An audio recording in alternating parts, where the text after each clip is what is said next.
everybody? Welcome back to another episode of the Horror Hive. It's job late, yo. It's going on midnight, but I gotta record this video while this is fresh and on my mind, and while I can freestyle on it and don't even gotta put no type of drafted script together. But I was just digging around in my comments with one of the members of our community by the name of Avy Riley 5788. I'm gonna put the screenshot up there of the comment that this person left. And this has kind of been a repeat comment. And like I said, I am a very open-minded individual. I have a whole video up about how I said Jill is bodied. Like, she is bodied. She is done. And if she not done, then she's in like a maximum capacity mental institution. Like, that's just what I said. There's a whole video about it. Her and Stu, it's all in one. Go check that one out.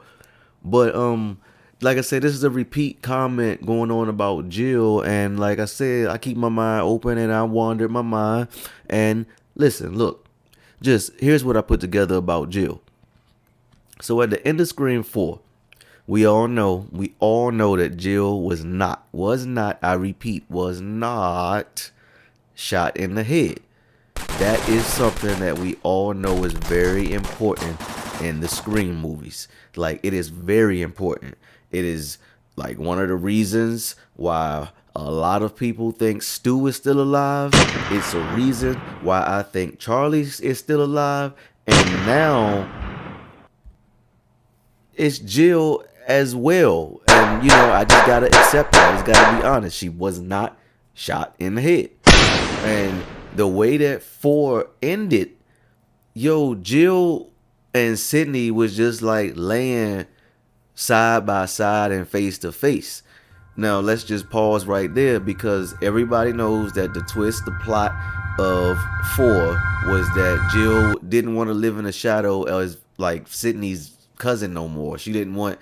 She wanted to be the survivor. She wanted to be the story. She wanted to be the main event. She wanted to be Batman. She wasn't being no damn Robin. Like, that's just what it was.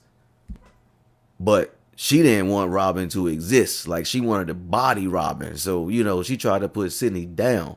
But the thing is, she didn't. And Sydney didn't really, I mean, she probably didn't put Jill down either. And it'll make sense to tie into the story, because it's like, once again, Jill is trying to become Sydney. So it's like surviving when everybody thinks she should have been perished from this earth, but she really survived. It's like she's still has that survivor, and as long as she's holding that in her head, you know, as psycho as Jill is, she knows or feels as though she's winning. So she's probably a little bit bothered by the fact that the world doesn't know, but it's not really killing her. It will kill her when she reveals that, you know, all of this, because it's Jill. We all know she's psycho. But, you know, she's planning this all out. This is all a plot. This is all a plan. And when I got led on this path, of course, I go my own direction. And I also thought about something, because the scene in 4, when Dewey and Hicks come in and ring the cell phone, because the call was traced to that location and it was in Sydney's rental. It's like, you know, I always thought that scene was something, but, you know, that movie was so long ago now, I don't know what was nothing anymore. But thing is, Sydney was like, you know, she was like coming out of recovery. She was like done with recovery. She came out with her book. You know, she was coming out of darkness, right? So now I point to that scene in Scream 4 because it's just like a zoom in of the book, and it's like blood all over the book. And we all figured out or know now that her cousin Jill ended up being Ghostface at the end. So, you know, it's like, as Sydney comes out of darkness, it's like Jill went into darkness. Because, like, you know, even though Sydney was going through all these movies and everything, like, it was a big time gap between Scream 3 and Scream 4.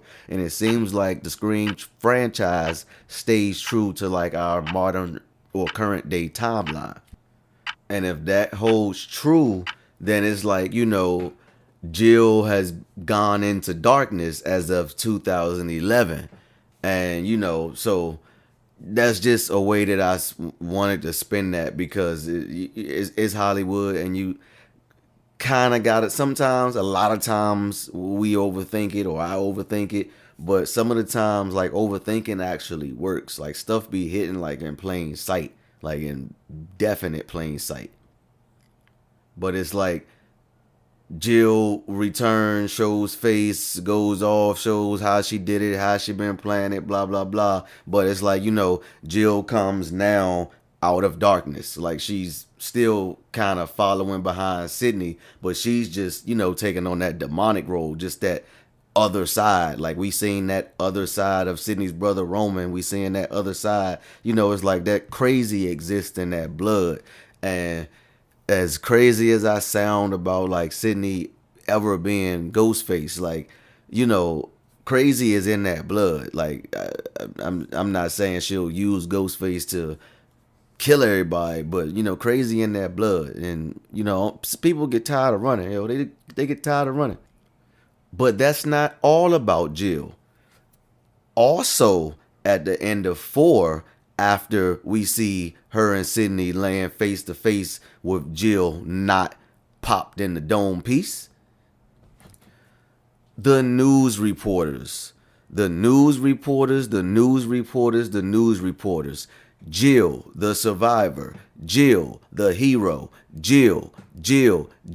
Oh my God, Jill, she's so great. Jill, the survivor, Jill, the hero, Jill. No, we never got the like complete ending of Jill. Like, and now, like, really thinking about it, that's why I love being in the communities, and I love conversing with so many people, because I just, it just gets my mind open. I can be dead wrong. We all can be dead wrong, but it doesn't matter. This is fun. This is interesting. But we never got a complete story of Jill. 4 ended with Jill still as the hero, and it never picked up in 5 with Jill, but it did pick up with Charlie. Go check out my Charlie video. Maybe Scream 4 is way more important to this whole thing than we all really think it is, because we've been going back and forth on the internet whether 4 is part of the trilogy or is not, and whether it was supposed to be or not. At this point, no, I do not believe 4 is part of the trilogy. However, 4 is a very important part to everything, because it ties everything together. It ties the originals to the new school. It's that tie. It's what brings everything together. Now, I'm gonna bring up another movie. It's not a horror movie. It's not a slasher, but it's similar to how basically the Fast and the Furious franchise went. You had the Fast and the Furious, you had Too Fast, Too Furious, and then you had Fast and the Furious Tokyo Drift. And everybody was like, yo, what is this about? Like, why did they do this movie? Then we get Fast and Furious, like the relaunch, just like we got Scream in 2022, like the relaunch. And when you catch up to the Fast franchise to present day, you will see how important Tokyo Drift was. But back then, Tokyo Drift was like, yo, what the hell is this? And that changed, but it could be the same thing that we getting with Scream 4 right now. Because back then it was like, okay, we all know that it was supposed to be a trilogy. They relaunching it. Okay, it happened in 2011. We did not get that little flash scene at the end of 4. So, that usually symbolizes another movie is coming. And then we got this huge gap in between. Of course, Wes Craven passed away in between the time. Rest in peace, Wes Craven.